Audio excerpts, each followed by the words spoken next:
ഇന്ന് നമ്മൾ ഇരിഞ്ഞാലക്കുടയിൽ നിന്ന് ട്രിവാൻഡ്രം പോകുന്ന വഴിക്ക് എന്തൊക്കെ കഴിച്ചു എന്ന് കണ്ടാലോ.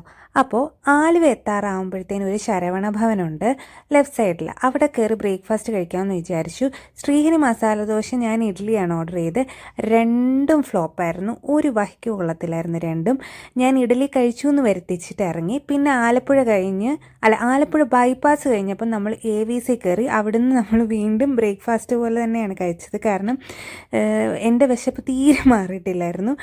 അപ്പോൾ മുട്ട റോസ്റ്റാണ് ഞാൻ അതുകൊണ്ട് ഓർഡർ ചെയ്ത്. ശ്രീഹരി ഇടിയപ്പം വെജ് സ്റ്റൂ ആണ് ഓർഡർ ചെയ്ത്. ഇത് സൂപ്പറായിരുന്നു, പറയാതിരിക്കാൻ പറ്റത്തില്ല. നല്ല ഫുഡായിരുന്നു. ഞാൻ നല്ല വിശന്നിരിക്കുകയായിരുന്നു. പിന്നെ അതിൻ്റെ കൂട്ടത്തിൽ നല്ല ചായയും കുടിച്ചു. അത് കഴിഞ്ഞ് ഞങ്ങൾ മാന്നാത്ത് വീട്ടിൽ അമ്മൂമ്മയൊക്കെ കാണാൻ കയറി. ഉച്ചക്കത്തെ ഫുഡൊന്നും ഞാൻ എടുക്കാൻ മറന്നുപോയി, ഊണ് കഴിച്ചൊക്കെ എടുക്കാൻ മറന്നു. നേരെ ഞങ്ങളത് കഴിഞ്ഞ് ട്രിവാൻഡ്രം വിട്ടു. നമ്മുടെ കിളിമാൻ ഒരു വഴിയോരക്കട എന്ന് പറഞ്ഞൊരു കടയുണ്ടല്ലോ, അവിടെ കയറി ചായ കുടിച്ചു. ചായയുടെ കൂടെ കഴിച്ചത് അവിടെ അടയായിരുന്നു ഉണ്ടായിരുന്നു, അവലൊക്കെ നിറച്ച ഒരു അടയായിരുന്നു. പക്ഷേ ഇത് വലിയ ഗുണമൊന്നും ഇല്ലായിരുന്നു. പക്ഷേ ചായ ഉഗ്രം ചായയായിരുന്നു. അപ്പോൾ ഇന്നത്തെ വീഡിയോ അത്രയേ ഉള്ളൂ. ടാ.